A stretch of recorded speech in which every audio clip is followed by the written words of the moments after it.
When did we get a rotary phone?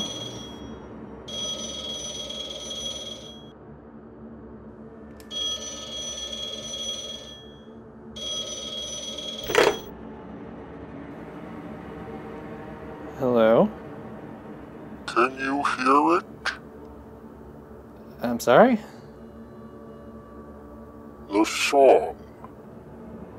Song? What is this about? The song of horror. It's something that requires your investigation. Oh. You must go to the house at 1031 Spooky Street. Yeah, okay.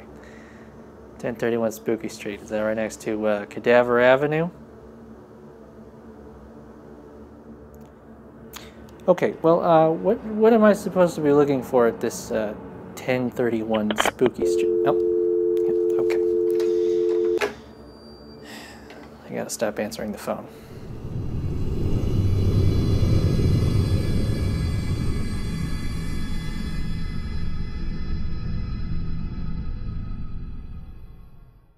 It is the season of ghouls, and so what better to review than a horror game? And even better, it has horror right in the title. Song of Horror is an episodic game that released over the course of the last year, and I had expected a console release by the time this review went up, but unfortunately it's been pushed back to next year. At least we've still got the PC version. What started as a failed Kickstarter project has gone the distance nonetheless, so let's see if this ghoulish romp is any good.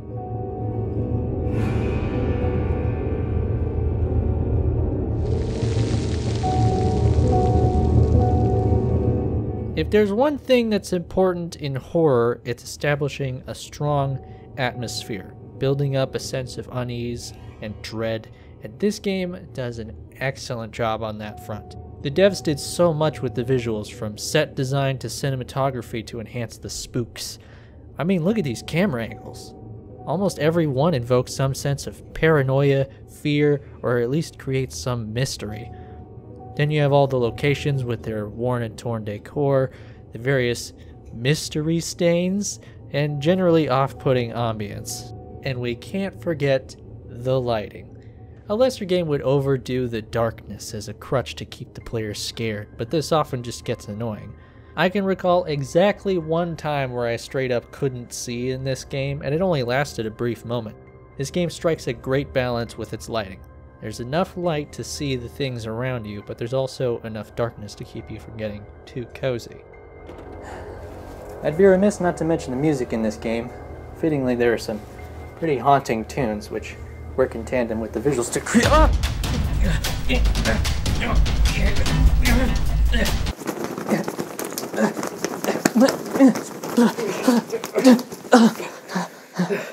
You win this time, bub.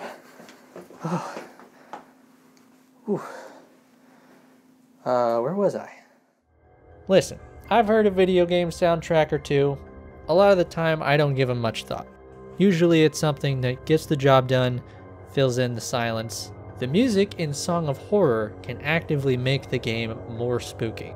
Some of the later episodes in particular have some very unsettling music, whether it's the exploration music,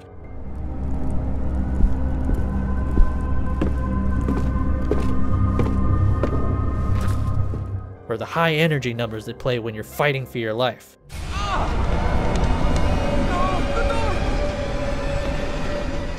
And the sound design overall is spectacular, which really helps pull you in and give you the proverbial shivers.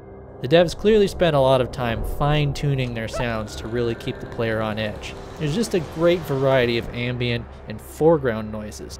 This is something that could easily be overlooked, so I'm glad they took the time to make sure my ears were as disturbed as my eyes were. Thanks, guys. On the subject of audio, this game also has voice acting. Is that someone playing a music box? And it's okay.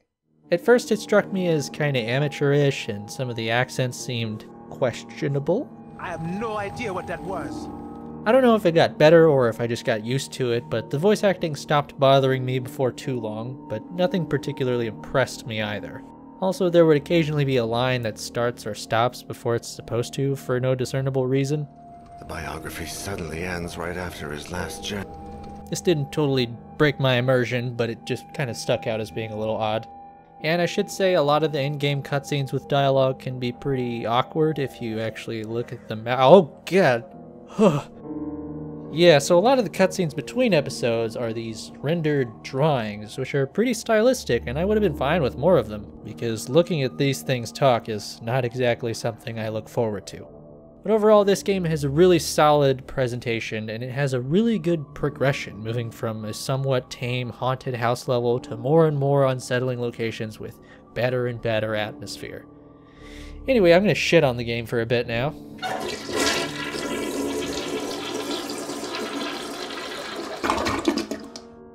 So I went into this game almost completely blind. I didn't even know the game had permadeath in it. Whenever the character select screen came up, I thought I was just being introduced to the new protagonist. But this game quickly let me know that it was not afraid to smack my ass into an early grave. The first episode actually went quite well. I enjoyed exploring the house, the forces I had to fight against made sense to me, and I was able to fend them off. The puzzles also made sense, and I enjoyed being able to figure them out, and I rarely felt lost or like I had no clue what to do. Sure, I died a couple times, and I squinted in confusion at my deaths, but at least I got through in one try, and I had a good time. Then I got to episode 2, and the game decided I had gotten a little full of myself and needed a lesson in humility. This is the part where I would laboriously detail everything this game did to screw me over into a death, but honestly it would take way too much time to do that even if I only talked about this episode. But suffice it to say, there was a lot of confusion and a lot of poor timing. So aside from the permadeath, this game has another feature in the form of what I call the spooky AI, which adapts to your playstyle to deliver maximum spooks. This is great at points because it's unpredictable. It's also awful at times because it's unpredictable. There were several points when I thought, oh, something's about to happen, because I entered a new room or picked up an important item. Normally I'd be right because a developer would intentionally set something up at about that point. But this AI is a great way to keep the tension up because you never know when something will happen and you'll have to drop everything to deal with it. On the other hand, this unpredictability can also lead to an undeserved death. For example, you enter a room, the darkness encroaches and you need to hide. The nearest hiding spot that you know of is nowhere near this room. This door is suddenly locked, so you go into the next room and find nothing. Then you die. Later you come back to this room to find out there was a hiding spot you hadn't discovered yet right over this way. Then there are signposting issues, like not indicating clearly enough that you need to block the door rather than finding a hiding spot. Death. Or how about when the characters who previously died come back and you can go talk to them to receive an item, except wait, whoops! This time he timidly shouts at you and you instantly die. Or I don't know, let's say you died about 30 seconds ago, you come back with another character to pick up the stuff you left behind, and you get 360 no-scope by the same guy you were just playing as. Sorry, I blacked out for a second. What happened? This is just a small sampling of some of the ways that the game essentially tricked me into dying. I'm not gonna say that none of my deaths were my fault, but there were just too many that felt uncalled for.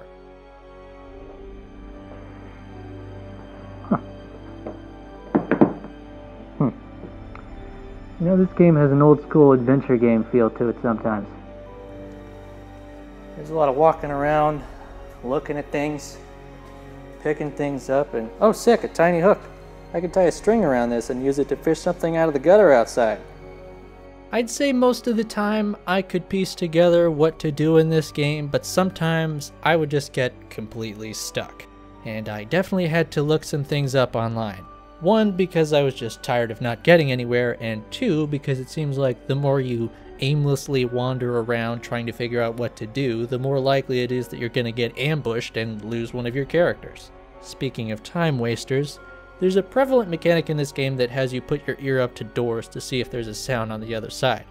Whoa, Jesus, careful Sophia, you're going to start a house fire. This is all well and good at first, but after a while it starts to affect the pacing and you might get a little careless, especially when they change up the sound you're supposed to listen for. This then causes you to question what is an ominous sound and what could potentially be something that just didn't get drowned out for whatever reason.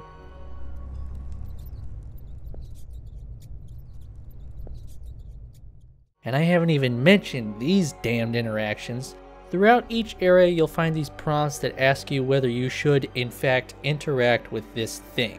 And a lot of the time, it feels like you're just at the mercy of whatever outcome the devs decided would happen. Maybe I can pick up this spade, or maybe a killer centipede will crawl up my arm and gouge my eyes out. How should I know? It's essentially a time waster, because you'll most likely walk away from this and come back after you've utterly exhausted all other options, further increasing the chances of you being attacked by something and possibly killed. Then there are puzzles. This game is pretty hit and miss with its puzzles. There are some that have a clear line of logic to them and are fairly enjoyable to complete, but some of them I still have no earthly idea how I was supposed to figure out. Anybody know offhand how to assemble this thing? Because I sure as hell don't. I spent about 20 minutes making zero progress on this thing before looking up the solution. And maybe I'm a dum-dum whose impatience won't allow him to truly appreciate a sophisticated brain teaser. But fuck, I just wanted to play the damn game, not stare at tables all day. But hey, it's not all bad. I actually enjoyed some of the mechanics implemented in the game. There are a bunch of different quick-time event-ish prompts that crop up whenever you're under attack from the Dark Presence, and I found they're integrated pretty well. My favorite is probably the door blocking event. Every time I had to close these doors, I was feverishly slamming that cross button, trying to decide when was the best time to hit the trigger, never truly figuring out when that was. It was harrowing every time, and I commend the devs for that. There are some others, like the one where you have to align these circles to keep your breath under control, or this mini rhythm game where you try to keep your heart from racing. The game does a pretty good job of explaining how these events work, and I'd say most of them are executed amazingly. I also like the implementation of multiple characters with different traits and relationships to the locations in the game. In the first episode, I played as this woman Sophie for a while, who is the main character's ex-wife. She had no knowledge of the house, but I kept seeing reference to some servants who worked in the house. One dirty sink later, I find out one of the servants is playable, and he has all these insights on the interactable objects around the house. I don't think there's any inherent advantage to playing as a character with a closer connection to the location, even when it seems like there should be. But it's still interesting to get a different perspective on the knickknacks littered about. As far as the stats they have, I didn't end up taking too much notice of them. I mostly chose my characters based on how interesting I thought they were, but perhaps it would have been helpful to look closer at the stats. Stealth, for example, seems to be pretty important, since it seems to limit the encounters you might have. The map is very useful in this game. It communicates pretty clearly where all the important stuff is that you found and what you can do with it, whether it's a hiding spot, a locked door, a door that's impenetrable, a puzzle, whatever the case may be. And the exploration itself is pretty interesting too, especially at the beginning. Finding all these new items and connecting various dots with all the notes and events that take place can be really satisfying. The issue comes later on when you feel like you've looked everywhere and you don't know where you could possibly go to make progress, and every extra dawdling second the darkness creeps closer and closer, and damn it, that's my last character! Anyhow, some of the puzzles are really good too, especially since the game seems to give you infinite time whenever you're figuring one out, so you don't have to worry about getting jumped for a bit.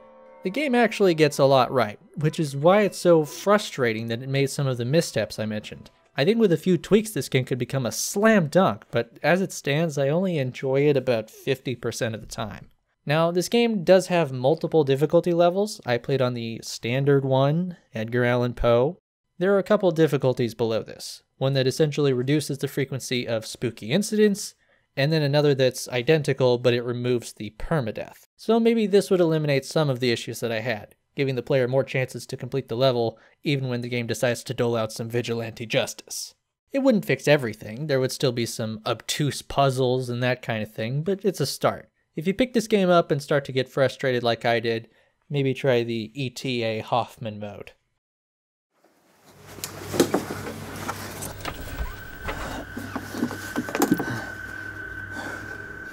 This game can get pretty frightening at times. And I say that as someone who doesn't frighten very easily. But it's more than just a collection of scares. There's actually something going on. A mystery that pulls people in, willingly or otherwise. Oh, fuck!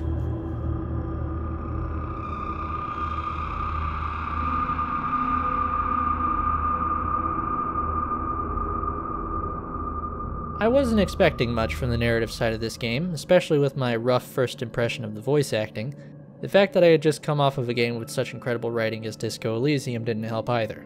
But in spite of all that, I found myself pretty engrossed in the events of this story. It starts off simply enough, with a mysterious music box that causes its listeners to mentally unravel. The box then becomes even more mysterious the more the characters try to figure it out and find a way to stop its seemingly inevitable effects. The investigation takes our characters to a bunch of different locations, and things get more and more twisted as the game progresses. And maybe that's to be expected, but I thought the game handled this pacing really well, and I also didn't feel that it went overboard with the Lovecraftianness. It becomes clear very quickly, like even when you're selecting your difficulty, where they draw their inspirations from and what kind of direction the story's going to take. And when you integrate Lovecraftian concepts and monsters, it can be tough to walk the line of how much you show in terms of the monsters and horrors that orchestrate the story's events. And I would say this game did a damn fine job in that regard. I didn't feel blue-balled, but I also didn't feel like the dark entity or entities were normalized or made pedestrian. Jumping over to the characters, this game faces the interesting obstacle of having many characters who are somewhat likely to die not long after they're introduced. But in spite of this, most characters feel pretty differentiated from each other. I actually got attached to some of the recurring characters, who died nonetheless, rest in peace. Even the main character Daniel, who I did not care for at all at the outset, had me in his corner by the end. Part of what made me push through in later episodes was the desire to know what would happen. How does this resolve?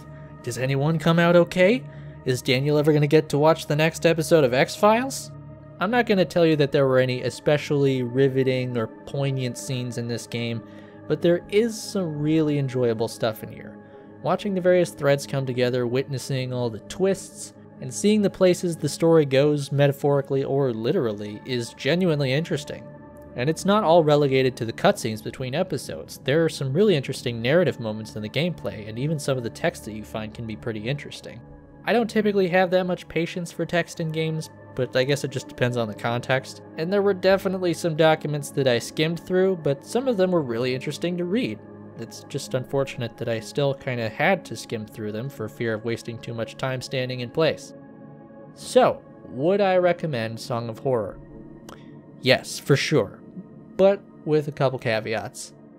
I would say don't be afraid to switch to an easier mode if you think it will enhance your enjoyment of the game, and don't be afraid to look for help online if you find yourself stuck. With that in mind, I think you'll have a great time. Oh. You know, I think that Presence has an aversion to light, so as long as I hang out here by the fire, should be okay. Till next time.